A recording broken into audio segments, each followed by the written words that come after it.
Wala na akong magagawa. Pupunta na lang ako sa convenience store. Sige, heto, dalhin mo ito. Ibinigay ni Daniel ang isang sobre sa akin. Mabigat ito ng kakaibang bigat para sa isang simpleng sobre. Ano ito? Parang mabigat ah. Pera para sa pamimili. May gusto rin akong bilhin, baka pwede mong isama. Hindi ba marami ito para sa pamimili lang? Ginusuan ko ang sobre habang nagtataka. Nang buksan ko ito at makita ang laman, natigilan ako. Natigilan talaga. Sa loob ay mayroong isang bundok ng mga 500 pisong papel na kabalot ng maayos. 1,000,000 piso. Malamang. Hindi ito ang uri ng halagang basta-basta mo inilalabas mula sa bulsa. Hindi ito pera para sa merienda. At noon ay nag-umpisa ang masasama kong naiisip. Baka ako lang ang niloloko rito. Baka ang lahat ang buong sitwasyong ito ay isang malaking biro. Si Carla na nag-utos sa akin na mag-asawa ng taong ito. Si Daniel na nagsasabing trabahador ng limpyahan. Lahat ng ito ay posibleng isang malaking kasinungalingan, at lahat sila ay nagkasabwat para lokohin ako. Nag-ikot-ikot ang ganitong mga pag-iisip sa aking utak ngunit noon din ay naalala ko, ang nagsinungaling ay ako rin. Naging kapalit ako ng aking kapatid na babae nang hindi ko sinabi sa kanya. Nagpakasal ako kay Daniel nang hindi niya alam ang katotohanan. Ngayon na ang tamang panahon. Kailangan ko siyang sabihin ang lahat. Ako si Maria Santos, 30 taong gulang. Nagpakasal kami ni Daniel Cruz ng halos 6 na buwang nakakaraan. Ngunit ang kasal na ito ay hindi ko pinili. Ang nakatakdang magpakasal sa kanya ay ang aking kapatid na si Carla.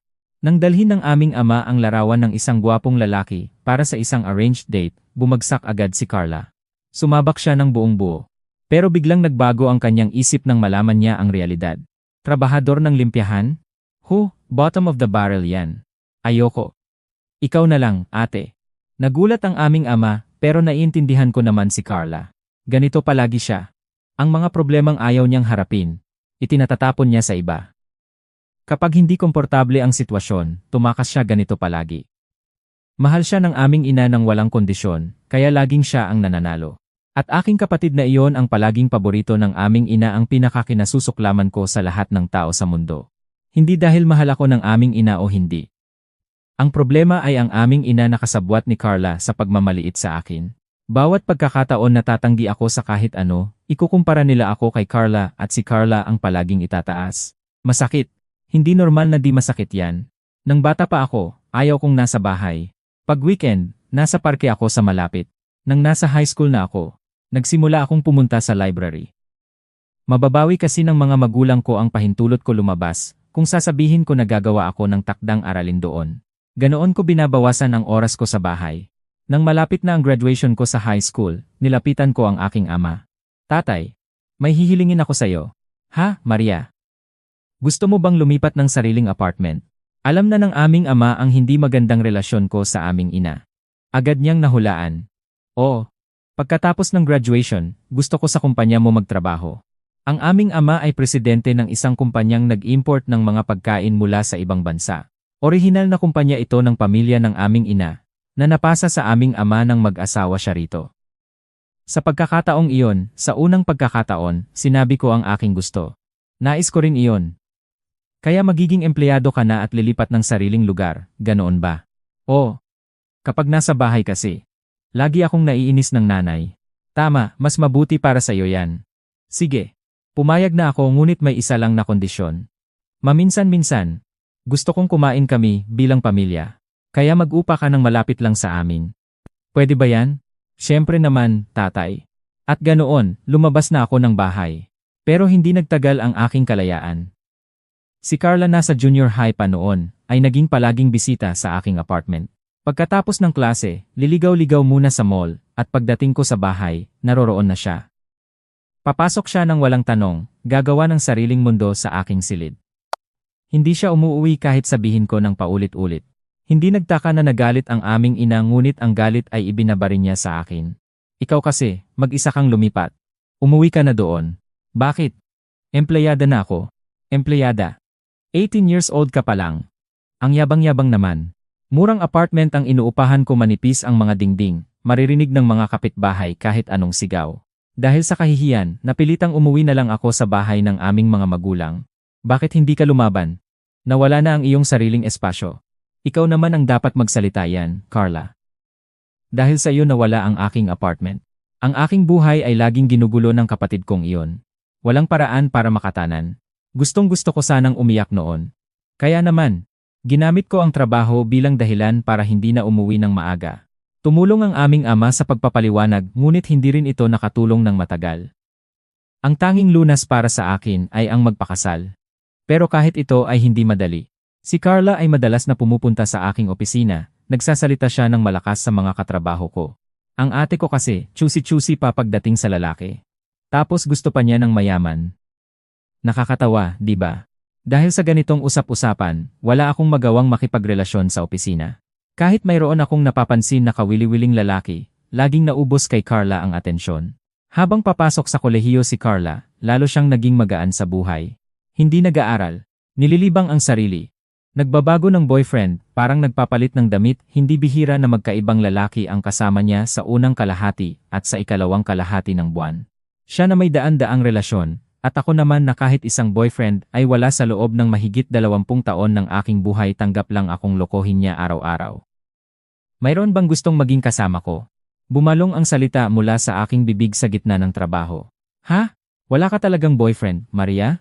Nang itaas ko ang ulo, naroon si Carla Reyes, isang katrabaho mula sa supplier na kumpanya.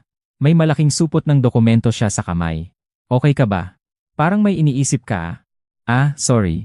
Oo, okay lang ako. Si Carla Reyes ay kapwa naming gulang, kaya magkasundo kami. Minsan, nakikipagkain kami pagkatapos ng trabaho. Siya ay isa sa ilang taong personal kong kinakausap sa labas ng opisina.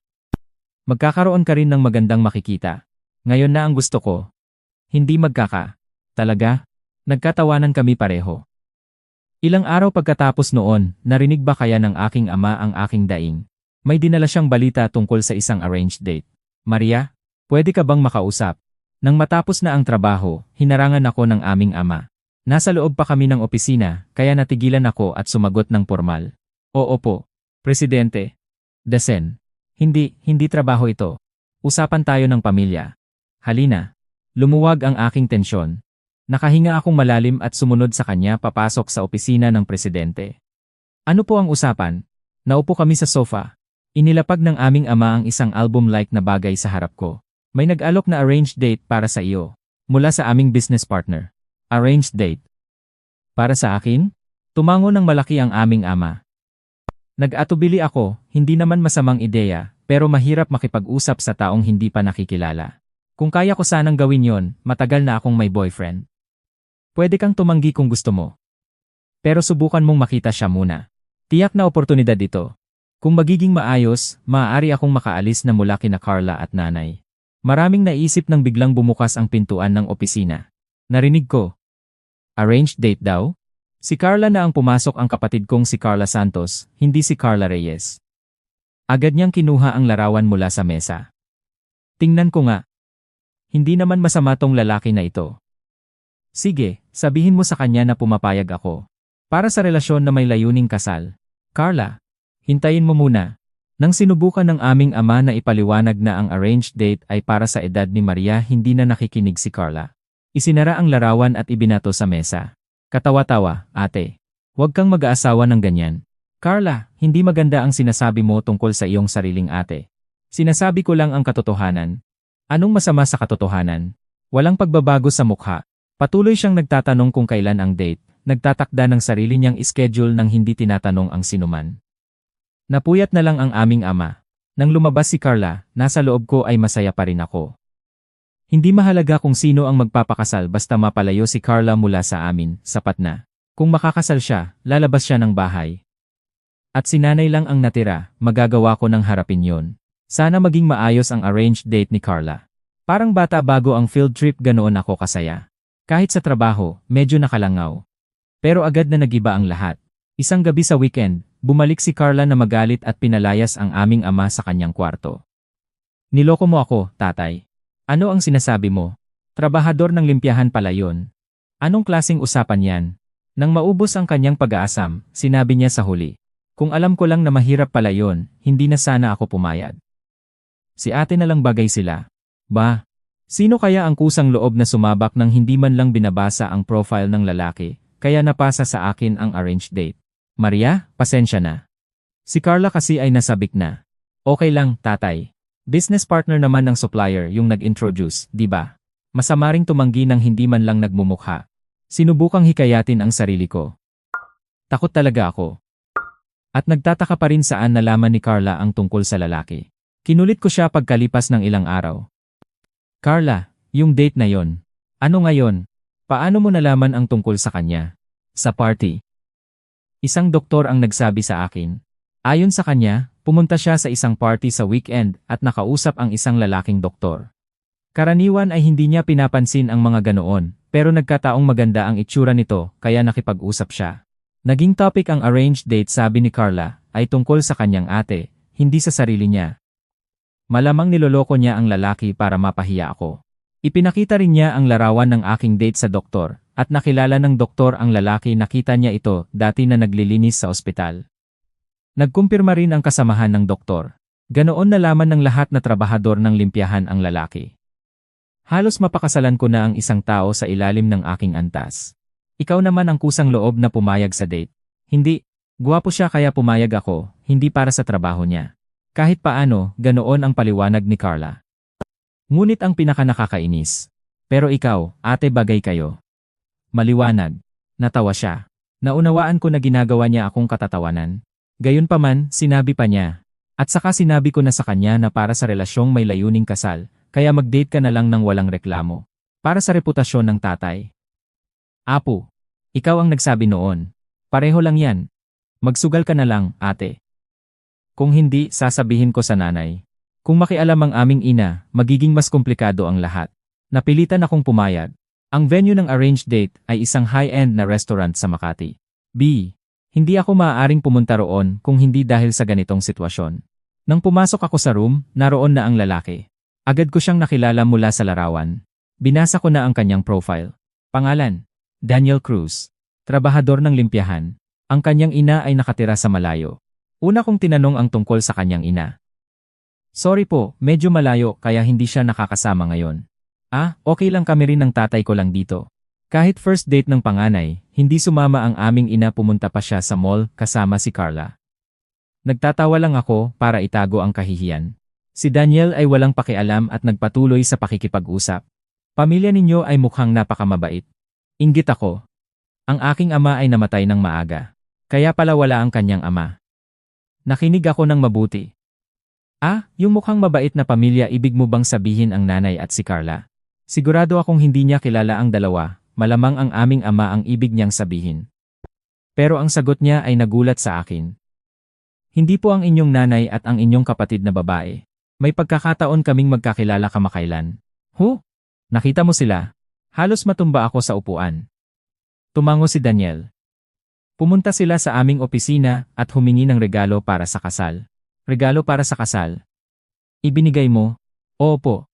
Sabi kasi nila na para sa pag-aasawa na may layunin at kailangan ng pondo para sa damit sa date. Tumingin siya sa damit ko. Nakarentahan ko ito para sa date. Tupoy na rentahan ko, hindi Hindi maayos na lumabas ang mga salita. Tumingin ako sa aming ama na parang humihingi ng tulong. Hindi ko rin alam, Daniel. Kaya pala ibinigay mo talaga ang regalo. B. Tumango si Daniel. Natuklasan ang misteryo ng kanilang pag-alis ng maaga. Niloko ng aking ina at ni Carla si Daniel. Ang regalo para sa kasal, ang tradisyonal na bigay para sa ikakasal, ay ibinibigay sa pagkikita ng dalawang pamilya. Hindi basta-basta ibinibigay ng ganoon. Pasensya na. Lalabas ako sandali. Maria, huwag kang mag-alala. Bahala ka na rito. Tumingin ako sa nguso ng aking ama, nanginginig. Nasa limitasyon na siya. Malamang tatawagan ang aming ina. Tatay. Babalik ka agad. Lumabas ang aming ama. Ilipat ko na lang ang pakikipag-usap. Maganda ang hardin dito, ano? Gusto mo bang magpunta roon at lumakad ng konti? Hindi na, baka makagulo sa restaurant. May parke sa malapit, gusto mong pumunta roon? Oo, sige. Bumabalik sana ang aking ama ng mabilis, pero wala pa rin siya. Nagsalita si Daniel ng malaya tungkol sa trabaho, hobby. Wala akong naiintindihan ng maayos, sumasagot lang ako ng pabaya. Nang bumalik ang aming ama, bagsak ang kanyang mga balikat. Alam ko na agad ang resulta ng hindi na kailangang itanong. Tatay, kumain na tayo. Oo, sige. Hihilingin ko kay Miguel na pumunta dito. Si Miguel, ang punong waiter, ay tumindig si Daniel at lumabas. Malamang ginawa niya yon para bigyan kami ng panahon mag-usap ng ama't anak. Nang makumpirma kong lumabas na si Daniel, kinausap ko ang aming ama. Nanay at Carla ay hindi sumasagot, di ba? Oo. Completely na-ignore ako. Nakikirot ang kanyang mga kamao. Galit na galit siya. Kahiya-hiya talaga. Pagnakaw ng regalo para sa kasal at niloko pa si Daniel. Totoo. Pero may isang problema tayo ngayon. Kung ganito ang naging dulo, maaaring walang piling iba kundi magpakasal ka. Ganoon nga pala. Unang pagkakataon ko na mapansin yon. Ngunit may ibang paraan din ibalik lang ng aming ina at ni Carla ang pera. Pagkatapos ay maaaring tumanggi na sa pakikipagrelasyon. Nag-usap kami ng aming ama at mabilis na tinapos ang date. Sumakay kami ng taxi pauwi at nandoon na pala ang aming ina at si Carla nakalatag ang mga bagong bilhin sa buong sala. Parang nagmamasid sa mga naggaling ng gera. Sumigaw ang aming ama. Ano ang nangyari? Galing saan ang perang yan? Huwag kang magdahilan. Binili namin yan sa sarili naming pera. Walang kahihiyan. Pero sumabog ang aming ama. Huwag kang magsinungaling. Nakausap ko si Daniel. Sabi niya pumunta kayo sa kanilang opisina at humingi ng regalo para sa kasal. Anong masama roon? Hindi regalo para sa kasal ang ibinibigay ng ganoon. Ibinibigay yon ng pamilya ng lalaki sa pamilya ng babae para sa kasal. Ngunit si Carla ay hindi man lang kumukurap. Para sa kasalan, di ba kaya pwede naming gamitin? Hindi mo yan gagastusin sa sarili mo. Para sa preparasyon ng kasal yan. Kawawa naman si ate kung gagamitin para sa kanya. Sayang lang yon. Tama, sabi ng aming ina. Mas may kwenta pang gamitin para kay Carla yan. Hindi na ako nagulat sa ganyang salita mula sa aming ina. Nakasanayan ko na paulit-ulit na sinabi yan sa akin. Kahiya-hiya na magalit. Ibig mong sabihin, hindi na ninyo ibabalik. Bakit? Aming pera yan. Tulala ang aming ina, tila tunay na hindi niya naintindihan ang sinasabi ng aming ama. Maria ay hindi pa nagsasabing magpapakasal siya. Sige na. Wala naman siyang ibang pipiliin pa. Naging mainit ang pakiramdam ko dahil sa sinabi ni Carla. Malinaw na si Daniel ang tinutukoy niya ng wala nang ibang pipiliin. Nakilala ko si Daniel ng personal at nag-iisip ako matino siya. Tiyak na hindi niya naiisip na niloloko siya ng aming pamilya. Hindi ko matitiis ang pagsabing wala na siyang ibang pagpipilian, parang gamit lang siya. Napansin ng aming ina ang aking galit. Tama si Carla.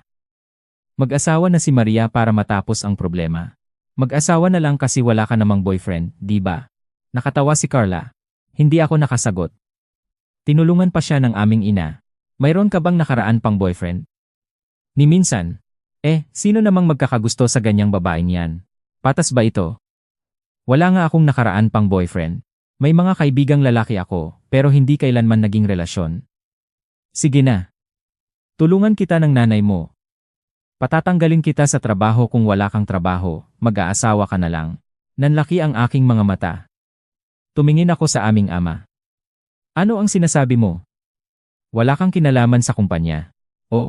Ang may hawak ng shares ng kumpanya ay ako. Pwede ko kang palayasin bilang presidente. Totoo ito. Ang shares ng kumpanya ay nasa aming ina. Kaya ang trabaho ko bilang empleyada ay madaling tapusin. Pero walang legal na dahilan para palayasin ako. Ang dahilan? Dahil lumalaban ka sa akin. Sapat na yon. Hindi sapat ang dahilang iyon para sa legal na layoff. Kung magsampa ng kaso, maaari akong manalo. Ngunit kung magmukhang away ng pamilya ito, sa publiko masisira ang reputasyon ng kumpanya. Alam ng aming ina na hindi ako magsampa ng kaso. Wala na akong ibang piling. Pinilit akong magsumite ng sariling resignation letter. At napilitang mapakasalan si Daniel Cruz. Narinig ko na, umalis ka sa trabaho. May nangyari ba? Wala. Sinabi lang ng mga magulang ko na mas maaga nang maghanda kapag magpapakasal. Ayaw kong mag-alala sa kanya, kaya nagsinungaling ako. Pero pinagkakatiwalaan niya ang aking salita. Kaya papayag kang mag-asawa sa akin? Sige. Magkasama tayo mula ngayon. Nalungkot ako. Gusto ko sanang sabihin ang lahat, nakapalit lang ako ng aking kapatid na pinilit na ipagpakasal sa kanya. Pero ano ang mangyayari? Manasaktan lang siya. Kung magsasarili na lang ako, magiging maayos ang lahat. Lihim ito habang buhay. Nagpakita ng tapang ang sarili ko at nagkita kami ni Daniel ng paulit-ulit, kasama niya akong pumunta sa sine. Sa mga restaurant. Minsan ay naguluhan ako dahil bago sa akin ang lahat, ngunit palagi siyang mahinahon sa pagtuturo sa akin. Maaasahan siya, unti-unti akong nagtiwala sa kanya. Magkasabay ang aming pag-iisip sa maraming bagay.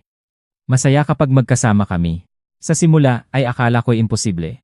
Ngunit bago mag-umabot sa 6 na buwan ng pakikipagrelasyon, naisip ko na maaaring okay na rin na mag-asawa kami. Isang linggo noon, tinawag niya ako at naghintay ako sa harap ng istasyon.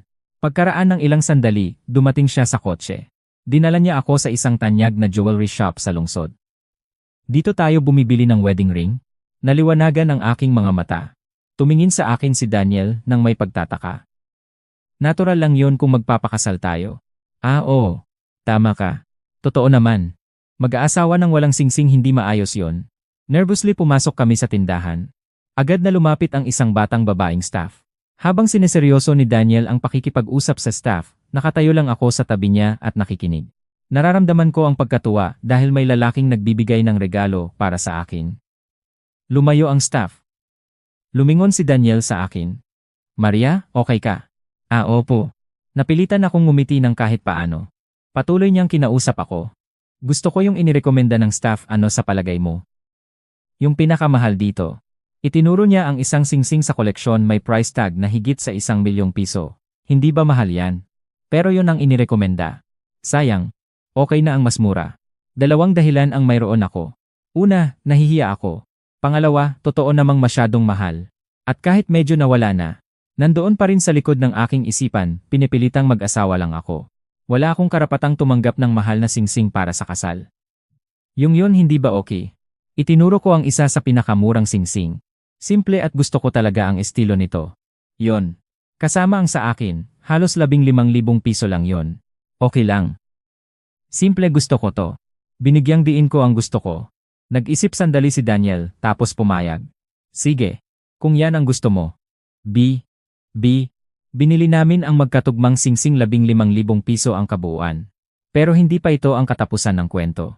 Habang papalabas na kami ng tindahan, may narinig akong pamilyar na boses. Ah, si ate. Carla. Nang lumingon ako, naroon si Carla Santos na nakangisi sa harap ng tindahan. Dahan-dahang lumapit siya at nagsalita ng matamis. Ano ang ginagawa mo dito, ate? Ikaw rin, anong ginagawa mo rito? Namimili. Nag-date ba kayo? Tinanaw ni Carla si Daniel ng pahiwatig. Alam niya, pero nagtatanong pa rin. Oh. Kaya wag mong guluhin. Hindi ko guguluin. Nais ko lang batiin ang aking magiging kuya. Nagbigay ng huwad ng ngiti si Carla kay Daniel. Tumugon siya ng walang alinlangan. Matagal din, Carla. Kumusta? Hello po, kuya. Ano ang binili ninyo? Tinatanaw-tanaw ni Carla ang bag na hawak ko. Agad ko itong itinago sa likod ko. Hindi mo kailangang makita yan. Bakit? Singsing para sa kasal. Di ba? Tumibok ang aking puso sa tumpak na hula ni Carla. Hindi niya pinapalampas ang aking reaksyon at nagpatuloy. Swerte ka, ate, gusto ko rin ng ganyan. Kung gusto mo, hayaan mong ang sarili mong boyfriend ang bumili para sa'yo. Alam mo namang break up kami kamakailan. Natuklasan ko lang yon. Ilang linggo lang ang nakaraan, narinig ko na may bagong boyfriend siya ngayon naman, break up na. Kuya, bilhan mo rin ako ng isang bagay. Ang dalagang si Carla ay humiling ng may tamis kay Daniel. Huwag mo siyang pansinin. Ngunit nagatubili si Daniel ng husto. Sa katapusan, sinabi niya, mas murang singsing ang pinili ni Maria kaysa sa orihinal naming budget, kaya maaari ka ring bigyan ng isang bagay. Talaga po? Oo naman. Sana rason ka pa rin, no? Alam mo bang dapat huwag na huwag tumanggap ng ganoon ng walang kahihiyan? Bakit? Dapat tanggapin ng buong puso ang mga regalo. Kumikibit balikat si Carla at humingi ng kumpirmasyon kay Daniel. Tumango siya ng bahakya. Tingnan mo. Sang-ayon siya. Pinilit mo siya. Ano ba, nagsiselos ka ba, ate? Pangit yan. Natawa siya ng mapanuya. Wala na akong ibang magawa, kundi huminga ng malalim. Pumasok ulit si Carla sa tindahan. Kasunod kami ni Daniel ng hindi gustong-gusto. Ang pinili ni Daniel ay isang star-shaped na hikaw. Hindi luxury item, pero may uri. Maganda talaga, para sa akin. Salamat po. Ngunit malungkot ang mukha ni Carla sa kabila ng mga salita. Hindi siya nasiyahan. Nang makaalis na si Daniel, naghinanakit na siya agad. Anong klaseng hikaw ito? Ang murang-mura at mukhang pobre. Hindi ka dapat nagrereklamo sa isang tinanggap mong regalo, nakatanggap ka na ng regalo mula sa lalaki. Kaya nga hindi mo maiintindihan, ate, ikaw, wala ka pang nagawa yon. Naghinga siya ng pabuya. Naging mainit ang aking dugo. Kung ganoon, ibigay mo sa akin. Pabigyan mo ako. Ha? Bakit? Sabi mo masama eh. Kunin ko na lang. Agaw ko ang bag mula sa kanya. Agad niyang binitawan. Sige na, kunin mo na lang. At lumayo siya. Mga bagay na maingat na pinili ni Daniel kung hindi niya kinikilala ang pagsisikap ng lalaki, mas mainam na sa akin. Ganoon ang naisip ko ngunit biglang natigil ako. Ilang sandali lang, galit na galit pa rin ako para sa lalaking pinilit kong ipakasal sa akin. Ngunit ngayon, galit na galit ako para sa lalaki. Napansin ko na maganda ang paraan ng pagpili ni Daniel ng regalo, gayon pala. Mas malalim ang nararamdaman ko para sa kanya kaysa sa napagtanto ko sa sarili ko. Siya ang sanhi ng simula si Carla. Ngunit salamat na rin sa kanya, pakiramdam ko ay kayang-kaya ko na ang buhay asawa kasama si Daniel. Dahil sa insidenteng ito, nagawa ko ng buong pusong yakapin ang kasal sa kanya. Pagkaraan ng ilang oras, naisumite na namin ang aming wedding certificate. Kaming dalawa ay opisyal ng mag-asawa. Hindi kami nagkasal ng formal. Isang dahilan lang pera. Nang pumunta ako sa apartment ni Daniel, isang maliit na lugar sa ikalawang palapag ng isang lumang gusali. May banyo at CR na magkasamang lugar, maliwanag na napakamura ang upa. Mas mababa pa kaysa sa apartment na inupahan ko dati. Kaya naisip ko na makatipid sa kung saan maaari. Huwag na nating gawin ang kasal. Magpa-picture-picture na lang tayo. Nag-atubili si Daniel, ngunit kung yan ang gusto ko, pumayag siya. Ipinadala namin ang mga larawan sa kanyang ina. Agad na tumawag ito sa amin. Magandang larawan. Pero dapat magkasal kayo. Hindi na kailangan. Nais naming makatipid. Ganoon ba? Kung yan ang napagpasyahan mo, hindi na ako makikialam. Kung si Daniel lang ang magdesisyon, magreklamo pa sana ako. Natawanan kami ng kanyang ina sa telepono. Nag-alinlangan ako sa simula, ngunit magandang tao pala ang kanyang ina, nakaluwag ang aking loob. Makalipas ang isang linggo, dumating si Carla. Ate, kumusta na ang bagong kasalang buhay? Hayag na inuuto niya ako sa kabila ng mga salita. Gusto ko sanang paalisin siya agad, ngunit ipinasok na siya ni Daniel sa loob. Nang maihain ko ang tsaa, tiningnan ni Carla ang buong silid at nagsalita. Bulok na apartment to. Baka gumuho na. Okay lang. Lilipat din kami sa Kalaunan. Talaga? May pera kayo para doon? Ang asawa mong nagtatrabaho sa limpyahan. Nang parian. Ngumiti si Carla at tumingin sa gilid kay Daniel. Huwag mo itong pansinin. Okay lang talaga. Nagpigil ako nang humiga si Daniel, nakatingin sa phone. Sorry, ba't anong nangyari? Wala. Okay na. Lumagay ako ng kaunti tapos sinubukan kong pangaralan si Carla. Kapag may sinabi ka pang masama, paalisin kita. Opo. Sorry na. Walang kahihiyan. Nagtataka ako kung anong gusto niya, nang biglang nagsalita si Carla. Kasi naman, may kasal at inimbitahan akong mag-speech. Kaya gusto ko, ate, tulungan mo akong gumawa ng script. Bakit ako? Maghanap ka sa internet ng sample speech. Ay nako, masyadong abala yan. Kaya nga sinasabi ko sa'yo. Inilabas niya ang kanyang nguso tulad ng bata. Ikaw ang humingi na mag-speech, di ba? Kaya dapat ikaw ang gumawa. Tumawa lang si Carla ng may lihim. Kung ayaw mo dadalaw na naman ako rito. Naalala ko ang mga nakaraang pangyayari. Dahil sa kanya, nawala ang aking sariling apartment. Ngunit ngayon, magkaiba ang sitwasyon, hindi na sapat ang umuwi sa bahay ng magulang. Naiintindihan mo ang iyong posisyon. Napakasama mo, Carla. Ingay. Sundin mo na lang ako. Narito ka para laitin ako, yon ang trabaho mo. Alam ko yon mula sa karanasan.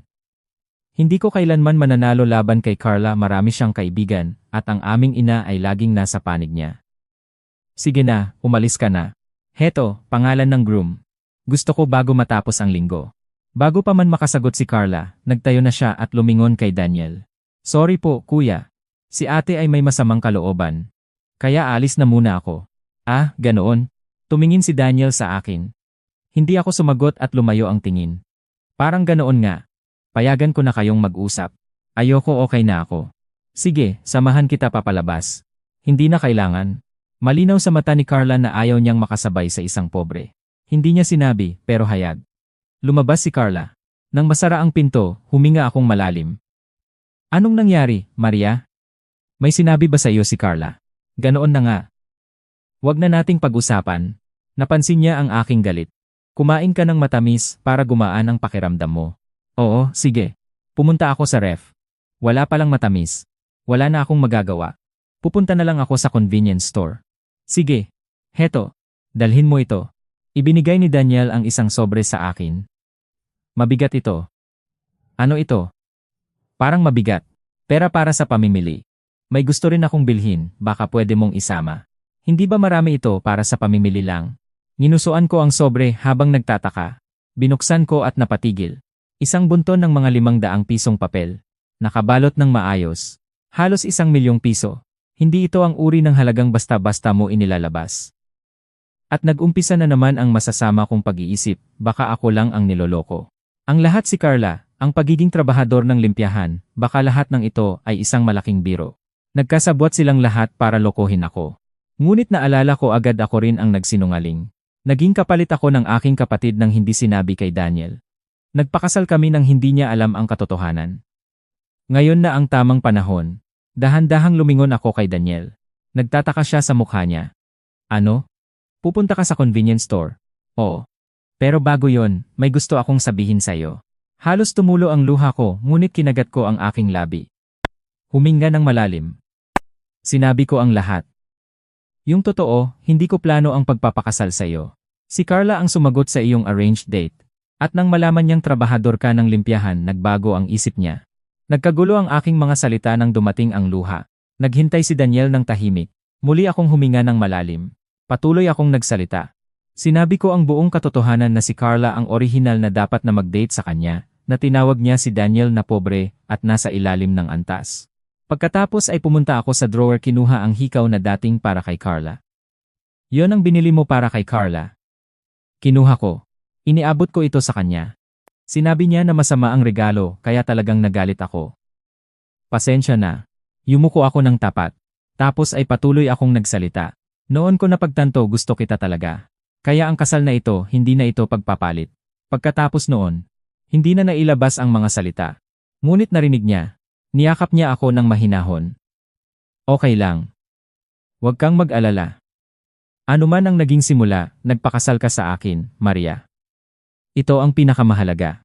Pero, okay lang. Dahil sinungaling din ako para sabihin ang totoo. Huminto siya ng bahakya.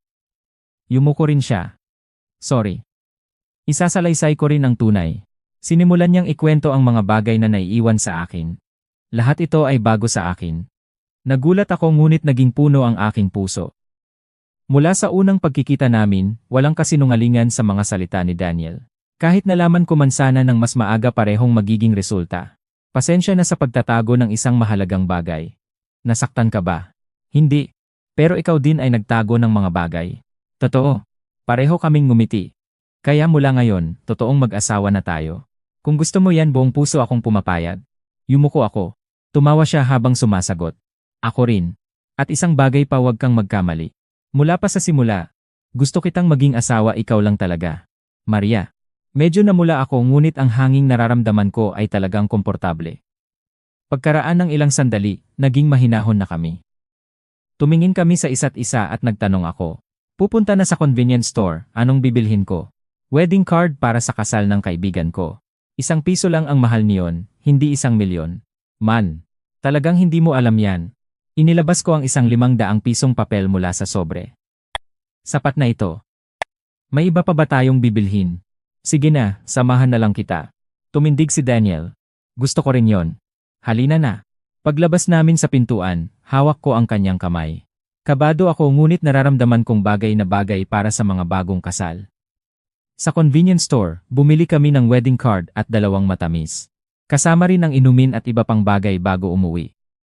Naalala ko ang aming mga date bago kami nagpakasal, at naging masaya ako ng konti, ngunit lihim na lihim ko ito. Bumalik kami sa bahay, at nalaman ko na kasama rin pala akong imbitado sa kasal. Imbitado kami pareho bilang mag-asawa pala, at suminagot si Daniel nang hindi na tinatanong ang aking schedule. Sigurado akong sasagot ka ng oo. Ganoon ang kanyang dahilan. Kakaiba nga, pero nang dumating ang araw ng kasal at nakita ko ang pangalan ng bride sa program, naunawaan ko na lahat.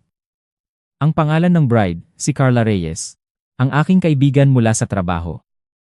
Kaibigan ko siya na hindi ko malaman ang balita ng kanyang kasal, dahil ipadala pala ang imbitasyon sa bahay ng aming mga magulang, at hindi ko natanggap. Malamang si Carla Santos ang sumagot. Bago pa magsimula ang reception, hinarap ko siya. Carla, congratulations sa inyong kasal. Salamat, Maria. Hindi mo ba alam ang tungkol sa aking kasal? Kamakailan ka lang nagsabi. Hindi alam. Sinagot ba ng iba ang aking imbitasyon? O, may tumugon baka ang iyong kapatid?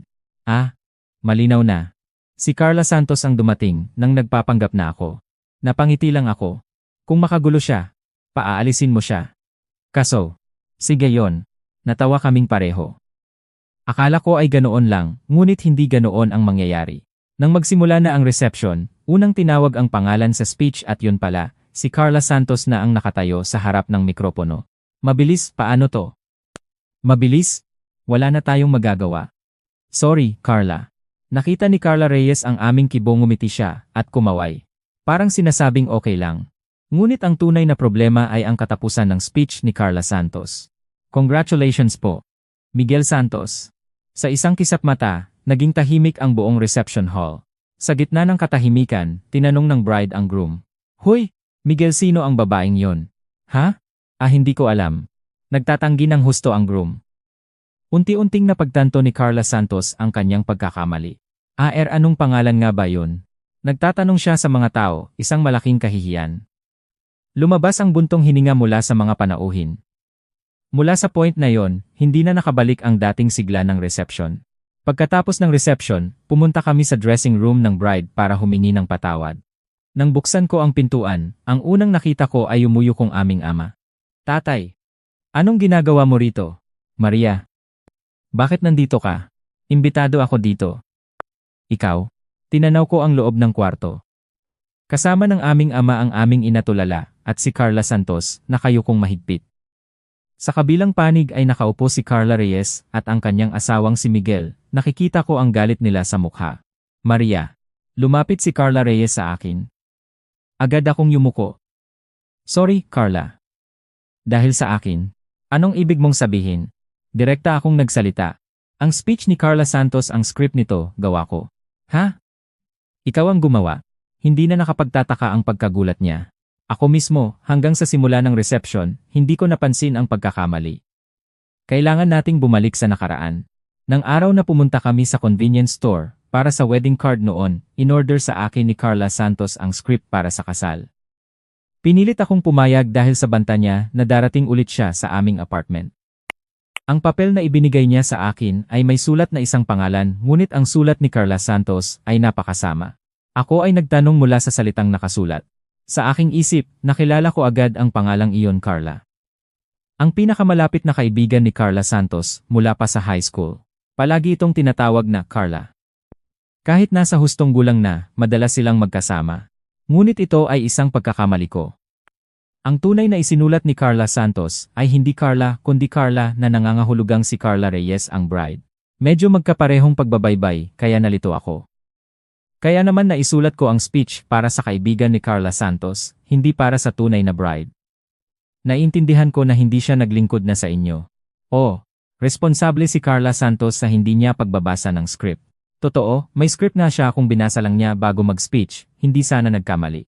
Nagtatalo si Carla Reyes at Carla Santos. Nagtayo na rin si Miguel para ipagtanggol ang kanyang asawa. Walang kasalanan ang aming dalawa, ngunit pakiramdam ko, parang akusado kami ng lahat. Nagkuot-kuot si Carla Santos at halos umiyak na. Ngunit biglang pumasok ang aking ina para ipagtanggol siya. Hintayin ninyo. Kayo ay nalilinlang. Ang tunay na salarin tong babaeng ito. Itinuro niya ako. Tong babae galit kay Carla dahil pinilit na mag-asawa ng pobre kaya sinabotahin niya ang kasal. May katibayan ka ba sa sinasabi mo?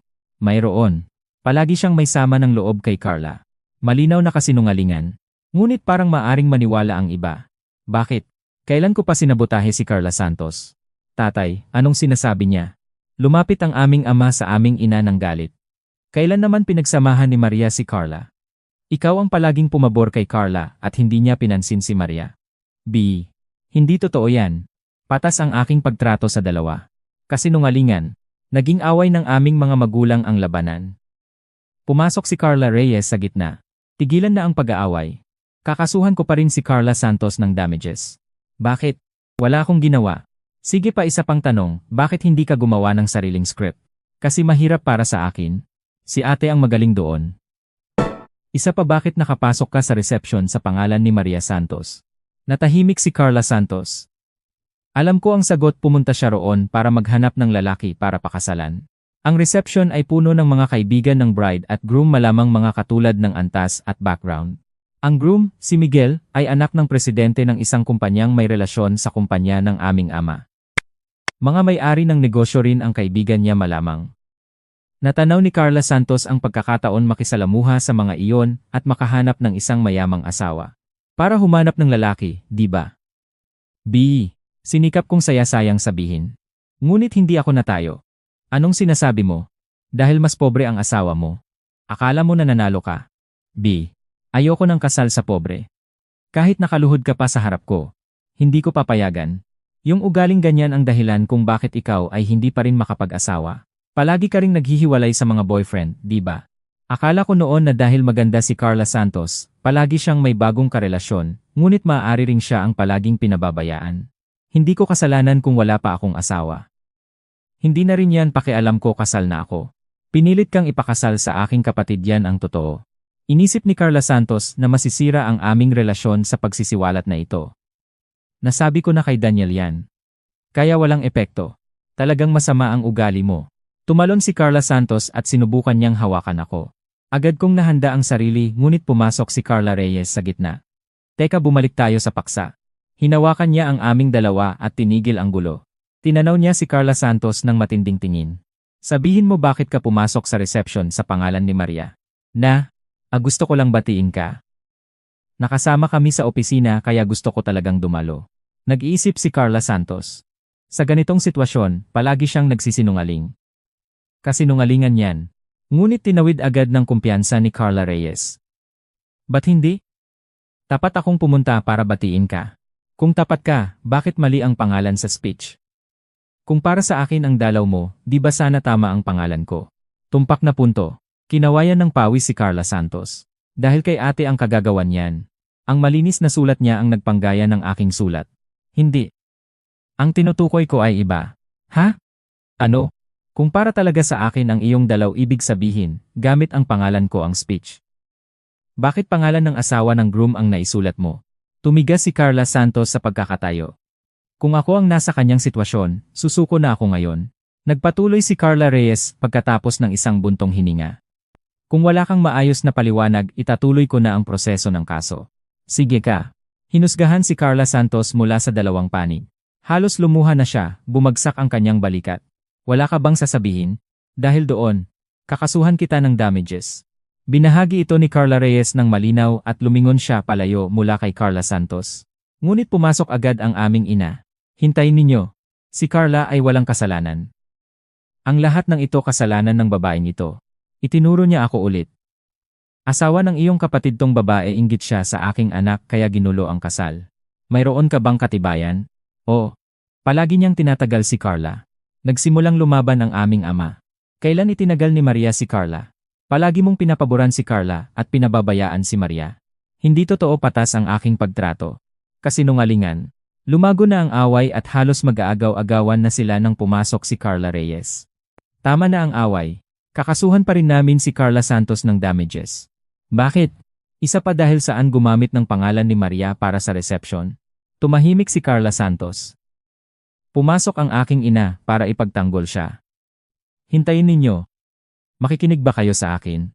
Lumingon si Carla Reyes sa aming ina. Ang tunay na salarin dito ang babaeng yon. Ito bang si Maria? May katibayan ka ba? Mayroon. Palagi niyang tinatagal si Carla at inggit siya dahil pinilit na ipakasal sa pobre. Lumingon si Carla Reyes sa akin at nagsalita ng mahinahon. Walang dahilan para gawin yon ni Maria. At malinaw na ang dahilan kung bakit nalito siya sa pangalan. Naiintindihan ko ang masamang sulat ng iyong anak. Kung ganoon, mag-iisip ka pa ba ng paliwanag? Kung wala, magsisimula na kaming mag-file ng kaso. Iyan ba ang sagot mo? Tinugon siya ni Carla Santos ng katahimikan. Walang sagot. Kaya sasabihin ko, ikaw ay kakasuhan naming ng damages. Tumalikod si Carla Reyes mula kay Carla Santos. Agad na pumasok ang aming ina. Hintayin ninyo. Hindi guilty si Carla. Ang lahat ng ito responsibilidad ng anak kong ito. Itinuro niya ako. Tong babae, inggit siya dahil ang kanyang asawa ay pobre kaya sinayang niya ang kasal. Sino ang pobre? Yung lalaki niyan, si Daniel daw. Nanlaki ang aking kilay. Maaari pa akong tiisin ang anumang masasakit na salita tungkol sa akin. Ngunit si Daniel, hindi ko maaaring tiisin ang pagmamaliit sa kanya. Bawiin mo yon. Ngayon, bakit? Tinatawag mo siyang pobre, yon ang bawiin mo. Katotohanan lang sinasabi ko. Kung ayaw mong maging pobre, kumita siya ng malaki. Muling sabihin mo yon at makikita mo. Pinilit kong sabihin ito dahil alam ko na ang katotohanan tungkol kay Daniel na hindi pa alam ng aking ina. Ngunit bago pa ako makasagot, kumatok sa pinto. Pasensya na. Sumilip ang isang babaeng may suot na maayos na damit kaedad ng aming ina. Presidente. Magtagal na rin. Yumuko ng mabilis ang groom na si Miguel. Pwede ba akong pumasok? Pumasok siya at itinuro ang aming ina. Gusto ko nang kausapin ang babaeng ito matagal na. Alam mo siya? Oh. Hindi ka makakasabi na nakalimutan mo na ako, Elena. Ang pangalan ng aming ina ay Elena. Nag-iba ang kulay ng mukha niya. Ikaw ba? Oh. Matagal nating hindi nagkita, Elena. Tumingin ang babaeng iyon kay Daniel. Ito si. Agad ko siyang tinanong. Sino siya? Kilala mo? Oh. Kakilala mo ba sa trabaho? Oh. Baka may relasyon sa asawa ko na puno na ang aking hinala ng tumawa nang malakas ang babaeng iyon at niyakap kami pareho. Nakalimutan mo na ba ako? Nakausap tayo sa telepono, Maria. Ako ang ina ni Daniel. Ha? Nanay niya. Napakaiba ng inaasahan ko, hindi ko natanto na siya ang biyenan ko. Agad akong umayos at yumuko. Magandang hapon po. Siya po si Maria. Ibinaba ko ang aking ulo at isinara ang mga mata. Tumawa ng malakas ang biyenan ko. Masaya kang bata, Maria. Naiintindihan ko kung bakit gusto kita ng aking anak at sinubukang makita. Oo naman. Ito ang aking pinakaipinagmamalaki. Namula ang aking tainga nang marinig ko si Daniel na nagsalita. Anong ibig mong sabihin, Presidente, biyenan ni Daniel? Tumalon si Carla Santos. Gusto ko ring malaman ito. Hinagod ng biyenan ko ang aking ulo at nagsalita. Noong usapan natin tungkol sa kanyang pamilya, yung hotel management company, na aalala mo? Oo, hotel company ang pamilya niyo. Nang inamin ko ang katotohanan tungkol sa aking pagiging kapalit, sinabi rin sa akin ni Daniel ang kanyang lihim. Ang pamilya ng kanyang ina ay nagpapatakbo ng ilang hotel. Malaki ang kumpanya, ngunit ang tagapagmana ay ang kanyang kuya, hindi si Daniel. Nagsasanay lang ako sa iba't ibang uri ng trabaho. Ang trabaho sa limpyahan, isa lang iyon sa mga karanasan. Sa huli, babalik din ako sa kumpanya ng aking pamilya. Sinabi ito ni Daniel kay Carla Santos. Naging pula ang mukha nito. Bakit hindi mo agad sinabi yon? Kahit bumalik ako sa kumpanya ng aming pamilya, trabahador lang ako. Hindi masyadong malayo sa trabahador ng limpyahan. Malayo yan. Kung ang kuya mo ay magiging presidente, malamang direktor ka. Malaking pagkakaiba ng kita. Pera talaga ang lagi sa isip ni Carla Santos. Napahinga na lang ako ng malalim. Napakahalaga ba ng pera sa'yo? Oo naman. Kung walang pera, hindi ka mabubuhay ng maayos. Ngunit hindi lang yon ang mahalaga sa buhay, may mga bagay na hindi nababayaran ng pera. Ingay. Hindi mo yan pakialam. Tumingin na lang ako sa ibang direksyon.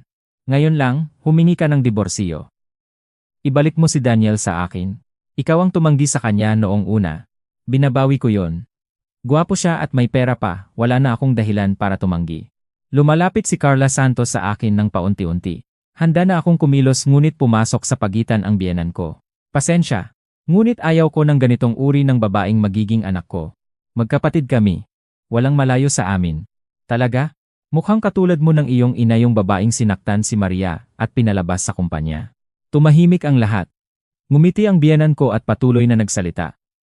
Dati, magkasamahang empleyada kami ng iyong ina sa kumpanya ng pamilya ng aming amang bayan, ngayon kumpanya ng tatay ni Maria. Isang araw, naglagay ang iyong ina ng pera ng kumpanya sa aking mesa para maakusahan ako ng pagnanakaw. Hindi ko yon ginawa. Tumahimik ka. Inilabas ng biyenan ko mula sa kanyang bag ang isang lumang litrato at ibinato ito sa sahig. Maliwanag pa ang imahe sa gitna ng larawan ay ang bata pang mukha ng aking ina, nakaupo sa isang desk sa loob ng isang opisina. Taong 70 kinuha ng retratista ang makabagong kamera. Hindi ito sapat na ebidensiya, hindi klaro kung ano ang ginagawa ko. Oo, ngunit sapat na ito para magduda ang kanyang asawa. Tumingin ang biyenan ko sa aming ama. Tumango siya ng may pag-unawa. Ikaw pala talaga ang salarin. Ano? Palagi ko siyang pinaghihinalaan. Dahil ang babaeng iyon ay hindi gagawa ng ganoon. Tumingin ang aming ama sa biyenan ko at magkasamang tumango. Ngunit sinabi mo na siya ang salarin, kaya naniniwala ako sa iyo noon. Sinabi ko ang katotohanan. Hindi. Sinabi mo ang kasinungalingan. Wala ka bang pagsisisi sa iyong ama? Bihira kang makakita ng aming ama na galit ng ganoon, ngunit ang aming ina ay kalmado pa rin. Hindi ko alam kung ano ang sinasabi mo. At saka hindi ka makalalaban sa akin. Alam mo ba ang iyong posisyon? Hawak ko ang shares ng kumpanya at pwede kitang palayasin bilang presidente. Tumango ang aming ama ng malaki. Alam ko yan, ngunit iba ang usapin yon. Kung ganyan ang iyong saloobin, mayroon din akong desisyon. Isang mababang boses na hindi ko narinig noon. Sineseryoso ang aming ina. Nagsalita ang aming ina, bago siya makaalis. Napagdesisyonan ko. Patatanggalin kita. Bilang presidente. Sobra yan, nanay. Nagsalita ako ng refleksibo. Ngunit pinilit akong tumahimik ng aming ina. Walang-wala kang sinasabi, ikaw. Hawak ko ang shares, ito ang aking desisyon. Wala akong masagot. Sa isang stock company, absolute ang kapangyarihan ng majority shareholder. Kung lalaban ka sa akin, alam mo kung ano ang mangyayari. Humingi ka ng tawad ngayon o hindi. Ipinagpatuloy ng aming ina ang kanyang pananalita, kasabay si Carla Santos sa pagmamaliit sa aming ama. Kasalanan mo, tatay, dahil kumampi ka kay ate. Lumuhod ka at humingi ng patawad. Kung hindi talagang patatanggalin ka namin. Tapos na. Ano ang sinabi ng aming ama? Sabi ko, tapos na. Tama na.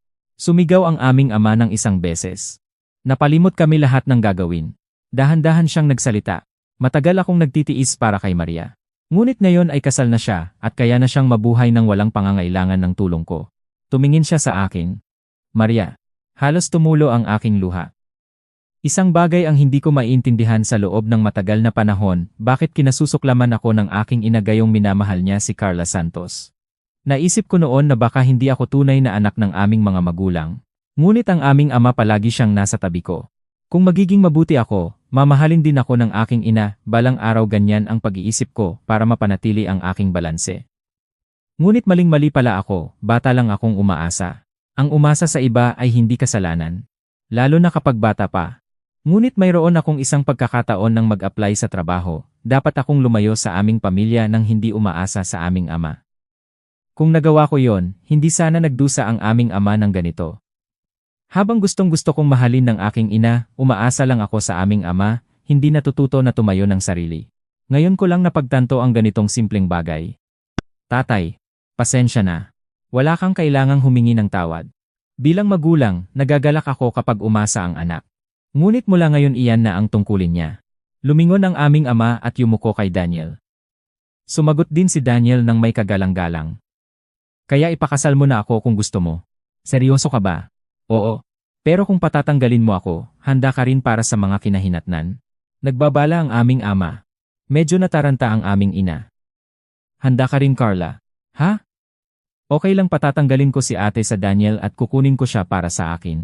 Tumingin si Carla Santos kay Daniel. Bahagya siyang umiling. Hindi mangyayari yon. Bakit?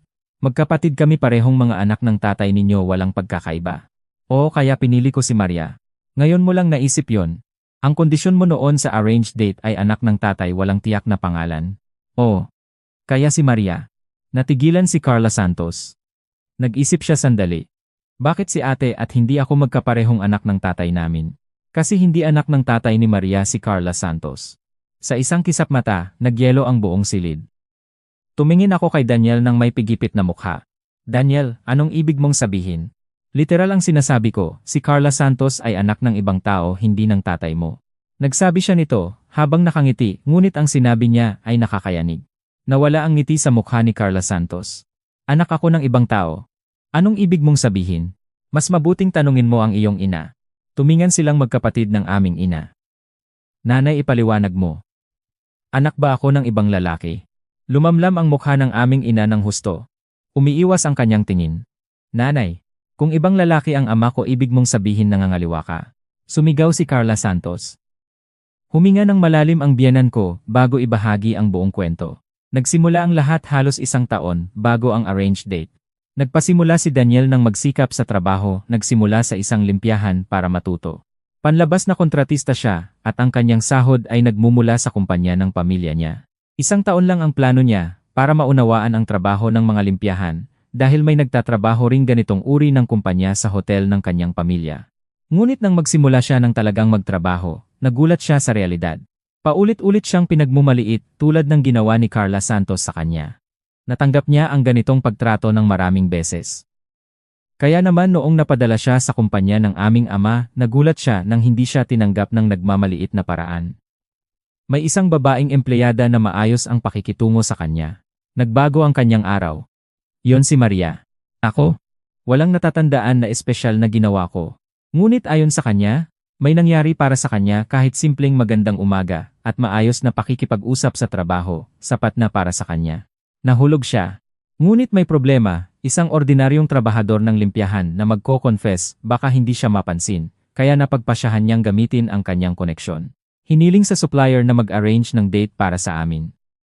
Ngunit sabi ng kanyang ina na magpa-background check muna at habang ine-investigate ang aking pamilya, natuklasan ang isang bagay na hindi inaasahan. Nakita ng investigador ang aming ina na nakikipagkita sa isang lalaki. At sinabi ng lalaki, naglaki na ba ang aking anak na si Carla? At doon napatunayan na iba ang ama ni Carla Santos. At mula sa mga salita ng lalaki, naibukod na ako ang ama ko ay ang aming ama. Ano ang sinabi ng lalaki? Lana, ayaw ko pang sabihin. Sige na, hindi na kailangan. Malamang mauunawaan ko na. Malamang mga salita tungkol sa akin, palaging kabigo, hindi maganda, at baka kasama pa ang, hindi naman anak ko ang ate. Hindi ko na kailangang marinig ng detalyado. Habang nagkukwento kami ni Daniel, nagpalabas na ang aming ina at si Carla Santos ng matinding away. Kasalanan mo ang lahat ng ito dahil sa pangangaliwa mo. Kasinungalingan. Wala akong pangangaliwa. Kaya pala iba ang tatay ko dahil sa iyo. Huminga ng malalim ang biyenan ko bago nagsalita. Sorry, Carla, masyadong maingay ang ilan. Okay lang. Hindi naman magbabago ang halaga ng damages. Ngumiti si Carla Reyes. Seryoso pala ang usapan ng kaso. Habang nagtatalo ang aming ina at si Carla Santos, lumalapit na sila sa aming direksyon. Kasalanan nyo. Kung hindi sana kayo nagpakasal. Kung noon pa namin naitanong, kami sana ang nagpakasal. Wala na akong magagawa. Nagsimula na ang kaso. At kaya mo bang bayaran yon? Tumingin ang aking ina sa aming ama. Sige, patatanggalin ko siya at hanapan ko ng ibang presidente. Abala ka pa rin, kasalanan ng pangangaliwa mo ang lahat ng ito. Nagpatuloy ang away ng dalawa sa gitna ng silid. Tumingin ako kay Carla Reyes. Pasensya na, Carla. Okay lang. Hindi magbabago ang kaso. Tumingan kami ni Daniel. Ngayon, aalis na kami, mag-iingay lang sila. Sige. Kumain tayo, pamilya. Sinasamahan kami ng biyenan ko palabas ng reception hall. Dinala niya kami sa isang malapit na mataas na uri ng restaurant. Kumain tayo bilang pamilya. Matagal na akong gustong magkaroon ng anak na babae. Niyakap niya ako, at sa unang pagkakataon sa aking buhay, nararamdaman ko ang tunay na pagmamahal ng isang ina. Naging mainit ang aking puso. Ang mga nangyari, pagkatapos ay mabilis. Ang kumpanya ng aming ama ay naging malubha matapos siyang umalis. Sa loob ng 1 buwan, naging pababa na ang negosyo. Sa 3 buwan, naging deficit na. At bago maabot ang 6 na buwan, nalugi na ang kumpanya. Ang aming ina, na napilitang maging presidente ang may hawak ng lahat ng utang. Ang karamihan ng mga empleyado ay napunta sa bagong kumpanya na pinalago ng biyenan ko at ng aming ama. Kahit hindi naging madali ang lahat, nakahanap ng trabaho ang karamihan. Si Carla Santos at ang aming ina nagtatrabaho na sila sa isang convenience store para mabuhay. Ang kaso ni Carla Reyes laban kay Carla Santos, tinanggap ito ni Carla Santos ng buong buo noong una. Ngunit dahil sa pagkabangkarote ng kumpanya, hirap na siyang magbayad. Kamakailan, yumukod siya sa harap ni Carla Reyes para humiling ng panahon. At ako, medyo nagbago ang aking buhay. Una, lumipat sa amin ang biyenan ko. Nakatira siya dati sa Maynila, ngunit kusa niyang ibinigay ang kanyang posisyon para maging kasama kami. Noong una, hindi ko maintindihan kung bakit, ngunit nang sinabi niya na gusto niyang manirahan kasama namin, hindi ko na tinanggihan. At halos wala pang 1 linggo, inupahan na niya ang isang maluwag na kondominium sa isang tower building. Dinala niya kami pareho doon. Kaya ngayon nakatira kami sa isang maluwag na kondominium. Nay, pwede mo bang linisin ang banyo? Oo naman. Ako ang bahala. Ngumiti ang biyenan ko. Nahihiya pa rin ako. Pasensya na, lahat ng trabaho ay iniuray ko sa inyo. Okay lang. Masaya ako kasama ang aking anak na babae, puno ng kasiyahan ang bawat araw. Nginitian niya ako. Alam mo kung bakit ganito niya ako pinipilit na magpahinga, dahil buntis na ako. Nang malaman namin, si Daniel ay natuwa ng husto, ngunit ang pinakanatuwa ay ang biyenan ko. Sinabi ng aming ama na halos hamigin ang tindi ng kagalakan ng biyenan ko nang marinig ang balita. Ang ganoong reaksyon niya ay nagpapasaya sa akin. Hindi maganda ang naranasan ko sa aking ina. Ngunit kasama ang biyenan ko, maaari pa akong baguhin ang aking sariling kahulugan ng isang ina. Para sa anak na darating iyon ang aking nais.